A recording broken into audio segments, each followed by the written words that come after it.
Hey, this is Anney. And Samantha. And welcome to Stuff Mom Never Told You, a production of iHeartRadio.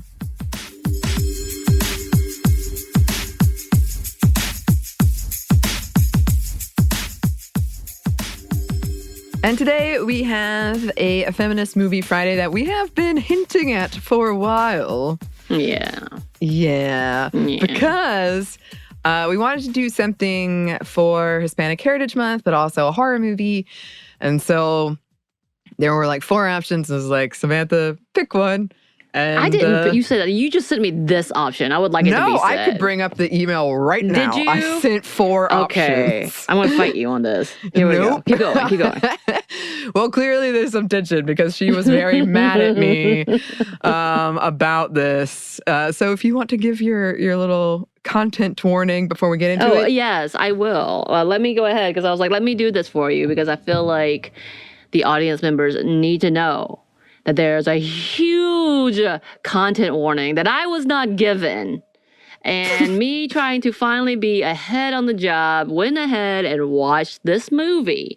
And as I'm watching, I realize I've been tricked in so many ways because there is a lot of violence, which it's not expected for a horror movie. Definitely, yes, absolutely. Probably death, yes. Probably murder. Yeah, we know ghosts and things are really mean things who like to possess people. But no, this is not your typical because there's also a lot of child endangerment, child estrangement, being orphaned, as well as child murder, which I was not prepared for. And when these happened, I was like, what the hell have you done, Anney? And then I need some spoilers, and I did get some spoilers. And yes, obviously, another warning, this is going to have spoilers. But if that's something up your alley, go for it, I guess. No, I'm just kidding. Because this movie is definitely a great movie. It's well made, and the filmmaker did a great job. But it's definitely something like, if you like The Wire as the show, which is how I kind of prepared it, and Pan's Labyrinth, then you will like this. But just expect trauma to linger for yourself. If you are a social worker who has worked with children, you may not want to watch this because this is where I was. I was like, what the hell is happening? We're beefing, Anney. We're beefing. I think that's how I ended my text with you. I was like, we're beefing at this point because there's a lot of that I was like, not ready for. And I should have. Let's just be honest. I should have been a little more prepared. And I'm saying this while rubbing my face. But yet I still wasn't. And I had to remember, oh, yeah, reality sucks. And this is definitely one of those, hey, this is some tragic things that does occur and we need to acknowledge it. But for me, I'm I lived some of the, not in Mexico, obviously, but losing children to a lot of violence as a social worker, definitely been there. And so I was like, well, my 2 days are ruined because I know it's going to ruminate in my head. But it was a good horror movie. It was an awful, traumatizing movie, though. That's how I'm going to put it. So there's your content warning. Woo, yeah, we haven't even said the name of the movie yet. Yeah, it's pretty intense. And I was talking about this with friend and coworker Lauren Vogelbaum because she suggested a horror movie for the show Savior where we do fictional foods. And she suggested Pan's Labyrinth. And I just got to thinking about it. And I was like, all the movies that I'm thinking of that are horror movies that are Mexican or Spanish do involve quite a lot of this kind of child endangerment, reality of, the Spanish Civil War or whatever it is. It's oh, yeah, it's pretty intense. It is intense. Yes. And in fairness to me, I hadn't seen it yet. I didn't know. And you, for once in your life, did not procrastinate. I did not. I actually went ahead. I was like, because I didn't know. I couldn't remember our schedule. I was like, I'm going to go ahead and watch it. Let's do this. And then I was like, what the did I just watch? Yep. Well, anyway. So yeah, we're going to be talking about that stuff, all that in the content warning. The movie we are talking about, let us finally say the title, is called Tigers Are Not Afraid. It's the English title for the Mexican 2017 crime fantasy horror film Velven, which translates to They Return. And it's written and directed by Issa Lopez. It stars Paulo Lara, Juan Ramon Lopez, Yanis Guerrero. Oh, my Spanish accent is so bad. I'm so sorry. Rodrigo Cortez, Hansel Casillas, Neri Arrendando, and Tinac Huerta. And yeah, it is highly acclaimed. It received praise from horror icons like Stephen King, Neil Gaiman, Guillermo del Toro. Of course, Guillermo del Toro is going to love this movie. Of course he is. Yes. Yeah, it's a dark fairy tale with magical elements. While also a very serious examination of the horrific impact of drug wars, human trafficking, and violence in Mexico. It's essentially a Three Wishes Gone Wrong story with a lot more going on. Right. This is to me the monkey's paw. Like that's what I imagined this after we finished. I was like, this is a retelling of monkey paw in Mexico with children. Yes. And we have a lot of quotes from Lopez in this one because she has a lot of really great quotes. And we want to start with this one about being a woman in the horror genre, especially since this movie happened around when Me Too was really taking off in like 2016, 2017. Quote, I've been in so many conversations about genre and gender. It's really interesting because in Spanish, the word for both things is the same, is género. And here's the deal. I don't believe neither in genre nor in gender. I believe in the stories that need to be told. And I'm telling you, we need to start telling stories from a different point of view, if for nothing else, for the sake of not getting bored, you know? We need to hear a new voice, a new take, and the fact that women in LGBTQ community are standing up and taking the stage is allowing the world to hear different stories and different voices, and that is priceless.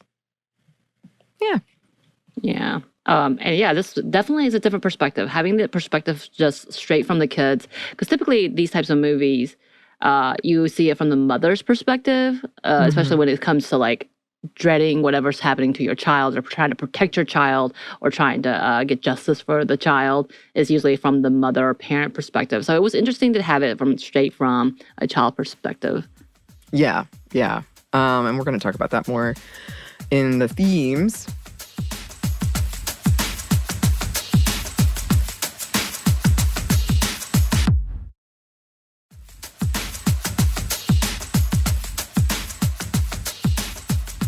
Okay, here's the plot. The story follows a young girl who lives in a city rocked by the Mexican drug war named Estrella. After gunfire breaks out while she's in school working on a fairy tale assignment, classes are suspended and Estrella's teacher hands her 3 pieces of chalk and tells her they will grant her 3 wishes. Meanwhile, an orphan named Shine, who wears a tiger mask sometimes, manages to steal a gun and an iPhone from a henchman of a powerful local crime boss, drug lord, and human trafficker named Chino, who also happens to be a politician. Shine attempts to shoot the henchman, but because the henchman doesn't know he's there, he's kind of drunk, but can't or won't pull the trigger. You're not sure at this exact juncture. Right. So on her walk home, Estrella comes across a dead body as she tries to avoid it, leaking with blood that follows her to her home. When she arrives, Estrella's mother is missing. Estrella suspects the disappearance is the work of Chino's human trafficking ring and or drug-related violence, which happens a lot around that area. Desperate, alone, and starving, Estrella wishes that her mother would come back, and soon after begins experiencing haunting visions of her mother, ghostly and demanding that she bring him to us, quote unquote. And yeah, she's obviously dead in the ghost's view. So it's kind of that, again, the monkey paw where it's not the person that comes back, but the corpse. Yeah. So one night, not long after, Estrella catches Shine robbing her house and follows him back to his hideout where she meets a group of orphans named Pop, Tusi, and Moro. Estrella stays with them even though Shine rejects her and refuses to offer her any food. Later, Moro is kidnapped after the henchman that Shine stole from comes looking for his missing iPhone and gun. Shine gives Estrella the gun and tells her if she can kill the henchman, she can stay with the group. Estrella sneaks into the henchman's apartment, aiming the gun at him, but wishing she doesn't have to kill him. And presto, she realizes he's already dead. She doesn't have to do it. She frees Moro and returns to the group, telling them that she killed the henchman, and then she is allowed to stay. Right. Also, just a note, because I'm sure we're going to talk about this later, that Shine tells Estrella she can't stay because she's a woman and women are bad luck. So, and then blames everything on her. Of course. So that night, her mother visits her again, warning her the man who actually murdered the henchman is looking for her and that Estrella needs to bring that man to her when he comes. The children confront a rival gang whose leader mocks Shine for getting Estrella to do his dirty work. Estrella later discovers a weeping Shine who is distraught that he couldn't be the one to kill the henchman, and he admits that he keeps the phone because it has a picture of his missing mother, the only one he knows of. All his other family photos were lost after Chino's gang set his home on fire, leaving a scar on his face. The rival gang leader that mocked Shine tells the henchman's brother Tio about Estrella, and he calls the kids via the henchman's phone to threaten them. Shine shares more with Estrella about his own mother and asks Estrella if she would use her final wish to erase his facial burn scars. Estrella turns him down, concerned about the negative side effects that she's seeing, that she feels her wishes have caused. As the other kids are putting on an imaginary talent show, Tio kidnaps Shine. Estrella has another nightmarish vision from her mother and other murder victims before Tio captures her too. Moro he allows them to escape, shooting Tio, but Tio survives and shoots and kills Moro in retaliation. Yeah, about that killing the Moros, when I got really upset and texted Anney, like, what's happening? Just so you know. And it came out of nowhere, and I was like, what are you talking about? I don't know. It was a lot of expletives with what the hell, Anney. It started with that. So Estrella and Shine examine the phone, trying to figure out what is on it, and that is so important to recover. Obviously, he really desperately wants it back. They find a video of Chino killing a woman, and Estrella convinces Shine to call Chino, who threatens them in turn. Estrella is about to make a deal with him. They'll give him back the phone if he eliminates the rest of this gang. And Chino admits he was the one who actually killed the henchman because he wouldn't return the stolen phone that had the blackmail video, essentially. Now, knowing that Estrella didn't actually kill the henchman, the children all shun her, including Shine, which by BT dubs, she never actually says she kills him. She just says, along the lines of, like, I made a wish. And that's all she said. So, omission. Omission. And she's chased by visions of her mother and the murder victims who, again, demand she bring him to us. And one of the ghosts is now Moro with a tiger, BT dubs. He has a pet tiger, which is part of the folklore that they talk about throughout.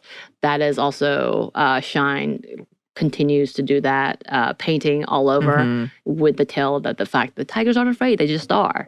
And Moro has a tiger that comes to life. And why, Anney? Just why? I'm sorry.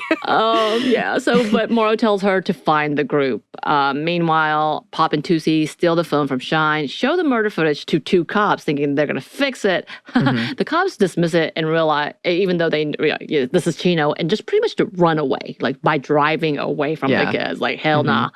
Shine recovers the phone from them and realizes the bracelet on the murder victim in the video matches one that Estrella's mother wore in a picture he'd found, which at the beginning we see Estrella talking to her mom about the bracelet and asking when she can have it. And essentially she's like, well, I'm dead. So that's super, super ominous. Estrella arrives and warns them that if they don't leave, Chino will find and murder them. They bury Moro and go to abandoned buildings to meet up with Chino, Tio, and another henchman. Shine hands over a phone, swearing he doesn't know the password. Chino destroys it and kills Tio and the other henchman, telling Estrella he kept his word, and Pop and Tusi flee the scene. Yes. Estrella recognizes the building and refuses to leave until she finds her mother. Shine reveals to her that he gave Chino a decoy phone and that the woman in the video was her mother. Though he tells Estrella wishes aren't real, she still chalks his face to grant him his wish that his scars disappear. Abruptly, Chino appears and shoots Shine after figuring out he's been tricked. Chino chases Estrella, who follows Moro's tiger doll down a shaft that opens up into a pit of bodies, including Estrella's mother. Her mom's dead body briefly reanimates, passing off her bracelet to Estrella as they emotionally reunite. Using the phone Chino so desperately wants, Estrella lures him into the room filled with bodies, and the ghost can be heard killing Chino.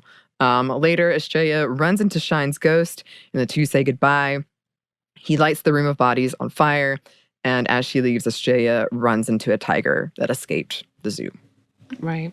Yeah. Oh, yeah. And one of the big things that I did love about this movie is the work of animation Yes. within the movie. So you have a lot of, again, kind of like the Pan's Labyrinth level of imagination that you have with children, which I guess, yes, Pan's Labyrinth has that a child perspective as well.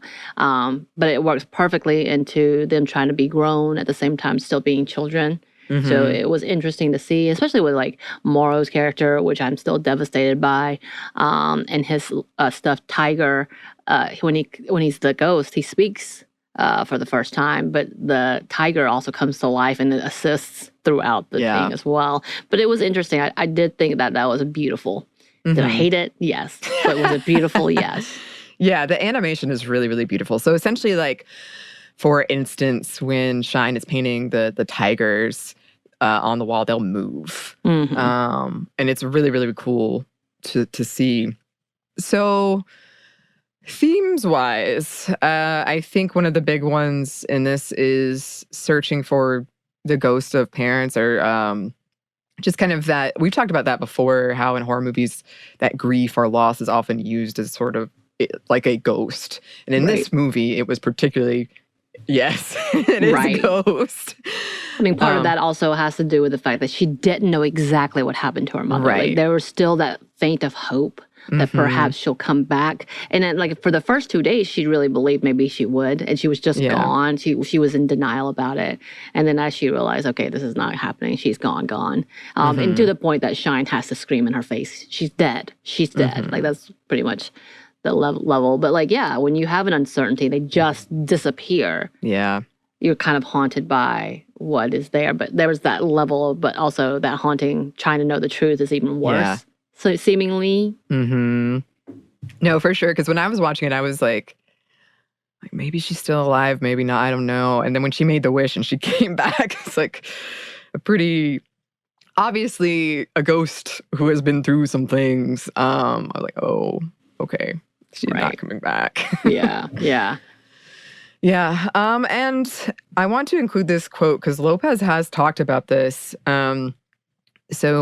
Lopez says, there's a universal fascination with the figure of the drug lord and with the cartels and a certain type of romance even, which is terrible, that has emerged from it. But nobody is talking about the children that left to their own devices because their parents have been taken, their parents were sometimes killed. Nobody is addressing this as the proper war is. And I felt that we needed that story. Someone needed to do it. Yeah.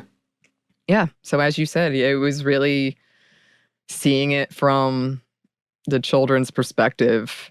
It was clearly very powerful. Yeah, very clearly very powerful. But yeah, no, that the fact that there's so many sets of children without supervision, and it just seemed like a norm to people that was. And again, all of this is definitely something that I'm not really. I know that it's prevalent. The drug cartel is a thing, and also like the effects of it. But I don't know much about the Left Behind, because there's so many things that has been romanticized or fantasized or like put into these levels of over the top caricatures of what is happening. So the reality is, what is happening? What is there? Who is going to talk about it? And yeah, people are not invested in it.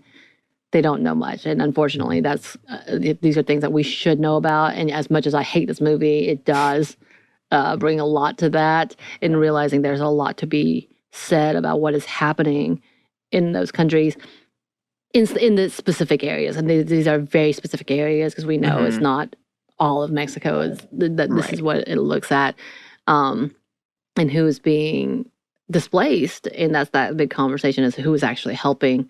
Are we helping? And then, what does it look like? So it's definitely a new perspective for me as well. Yeah. And as you said, like the touches of, those like childish imagination, or here's this stuffed doll, really kind of grounds you in, like, these are kids in this situation. And like I said, Lopez has a lot of amazing quotes, and a lot, if you want to dig deeper into the inspiration behind this, has a lot of quotes about wanting to be true to both being a child, but also like war-torn areas and what that experience is like. So definitely go look that up if you want to get more context around this. She's also spoken about how losing her own mom influenced her. quote, "My mom died of natural causes, but it was very unexpected and sudden. And many, many times you don't realize that you're dragging a ghost behind you." So that's sort of like what I was saying of the kind of ghost of grief or the ghost of memories, where you feel like you see somebody everywhere Right. because they were everywhere in your life for so long, or you have so many memories with them, or whatever it is. So I felt like it was a very also true to that experience as well. And also that, yeah, that as we've talked about before, when you lose somebody and it just feels like such a jarring, unexpected and sudden, and like your whole world has just changed. Right. And she did a great job in showing that when, like, though we didn't know exactly what was happening in the movie, she has the memory of the child talking to the mom and how good a relationship they had. And she assumed that it would be forever. But, just not thinking what was going to happen. Coming home had an ominous beginning with the school being completely shut down because of the violence. And then her coming home and just being empty.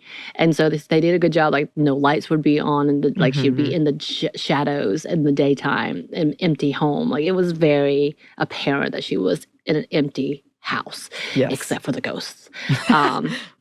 And I think, like, this next quote is really great, because I think this is why I hate this movie, is because it's too based in reality. But, she says in another quote, "You make a movie of a genre that makes it easier. And the interesting phenomenon was that it worked around the world. And I think it's important to understand what are the true horrors that these children are facing, especially when 2 years after the movie opened at a festival for the first time, we find ourselves in a version of the United States where children crossing the border to survive this drug war are being put in cages. So it's particularly urgent. And if horror is going to be the way to deliver this message, fantastic, let's go with it."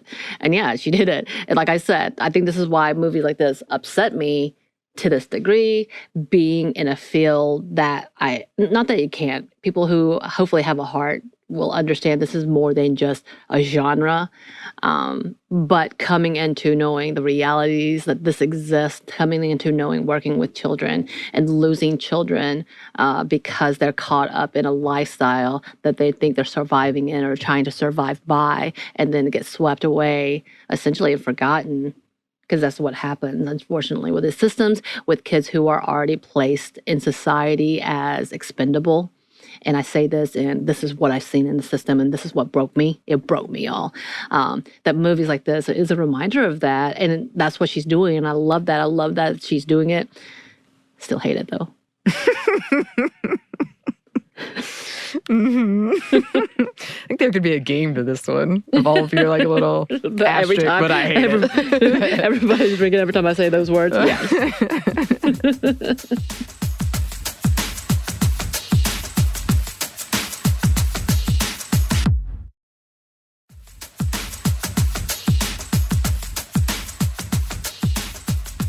Throughout the themes of like drugs, the impact of drugs and violence, and all of the trauma left in the wake of that.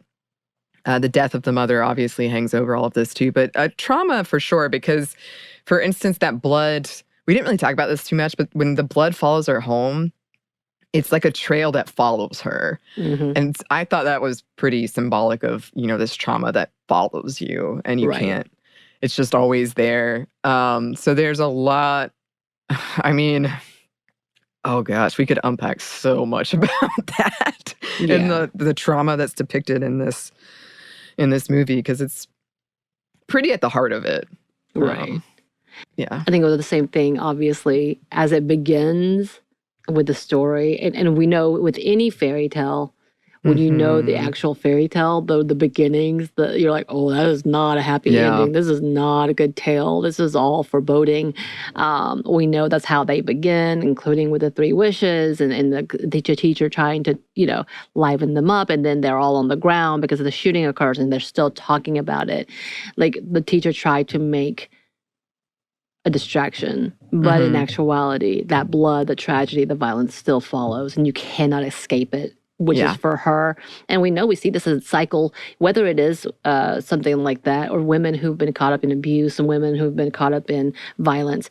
It's hard to escape it, whether it's something just being haunted by it. Yeah. or being re-victimized, which happens often. And we've seen that, and we've had that conversation before.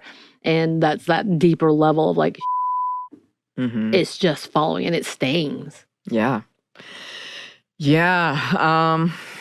And kind of going into that, I wanted to include this one more quote from Lopez. It's a bit longer, but I think it explains a lot. As I was writing the first scenes, I created this image of a girl that has to leave school because there was a shootout right outside, and she sees a dead body, which happens frequently in war culture, and she watches it for a second and then turns around and walks away. And that's not something you can do with violence. You can't turn your back and walk away. It will come after you until you look at it and you understand what's going on. And as I'm writing that scene and she turns around from the pool of blood, a line of blood starts following her. And it became sort of the leitmotif of the movie. How death will come with you, will walk with you until you accept and embrace the situation you are in. I think that it's the perfect view to understand a broken universe, but also I'm Mexican, I'm deeply Latin American, and the entire thing about Latin America is magical thinking and witchcraft and ghost and leading with our death. So it was just a matter of sitting down to write at the very beginning and not trying to pull the story in that direction, but simply getting out of the way for the story to tell itself. And she did that. Yeah. I still hate it. There you go, another box. And then, as you mentioned, just to wrap up here, there were a lot of comments about Estrella being a woman, a young girl in the situation, and kind of women in general. There was things like she's a chick, chicks are bad luck. The whole idea of blaming her, like she's the reason these things went wrong. There's things like your pink girly ass, one of them say. She's repeatedly called a slut and a bitch. So that is there. It's definitely making a comment on her sexuality. Like they're always bringing it up and always make it seem like, oh, you're bad luck, or oh, you're weaker, or we just don't want you around because you're no good. And definitely a whole big part of her being the only girl. And she was kind of a mother figure too until she lost Grace due to lying with her, just omitting the truth. I'm still going to hold to that. But trying to find her own. And of course, it ends with an ominous ending because like she doesn't have anybody. The two people that really kind of welcomed her shine, even though he didn't love it. And then Morrow. And then, of course, the two others were like, you're a liar, get away from me. And you killed Morrow, essentially. Was really tragic. So she's, again, alone. Yeah, she's vindicated and maybe things will change because this politician is gone. But who knows? It's just, it was a lot. It was a lot. And yeah, I hated it. Would I recommend you watching it? If you have the power to do so, go for it. Because I will never watch this again. Anney, Reese. Oh no, my movie night is ruined. I feel like you've tricked me a few times. I am trying to How get better. dare you? I feel bad. I'm sorry I traumatized you. I honestly was going to warn you, but you were being a star student and I tried. See, this is what I get. The lesson I will is never do it again. Oh no, I've ruined it. You'll never take any of my recommendations again. Oh. I'm a little scarred. But yes, I think we need to go back to, there's so much to be said. We could have broken each scene apart about the depth of it. She made this horror movie in order for you to understand the depth. But then she also made a movie where she still had a connection with her mother that was on a deeper level, even in her decomposing state. And then passing along a love and a passion or tradition or just her heritage with that bracelet. I think that was really important as well. Of course, that bracelet came to haunt her a little bit too. Yeah. With the birds that kept haunting her, which I'm sure there's an omen to that. We know, I think they were crows, which has a lot of ominous behind it as well. And yeah, I like that she was the main character, Estrella, much like we were talking about with Pan's Labyrinth, has this main character that's a girl going through her life and trying to just find a way to fit in and to survive. And then also the play on, and I don't know if she did a play on the monkey paw. I'm sure there's more stories and legends that come through in Mexico that has a linkage to that as well, because I know there's variations. But it was a deep movie, beautifully filmed, tragically filmed. These actors were wonderful. These children were like just amazing. And this is why it bothered me so much. They were too good at this. Also, all of this was tragic. And again, like her trying to fix Shine's face, and then immediately he dies, and you're like, what the once again, what the Anney. But yes, it like, even though I protest a lot, yes, I hate it. It was a beautiful movie. Yeah. I still am very haunted by it. Yeah. It sticks with you. It sticks with you. How dare you? I'm sorry. Well, with that, there you go. With that, we do love getting recommendations from you listeners. You haven't burned that bridge yet for her, so yes, I will take your recommendation. You can send those to us at our email, stephaniemomstuff@iheartmedia.com. You can find us on Twitter at momstuffpodcast or on Instagram at Stuff I Never Told You. Thanks as always to our super producer, Christina. Thank you, Christina. And thanks to you for listening. Stuff I Never Told You is a production of iHeartRadio. For more podcasts from iHeartRadio, you can check out the iHeartRadio app, Apple Podcasts, or wherever you listen to your favorite shows.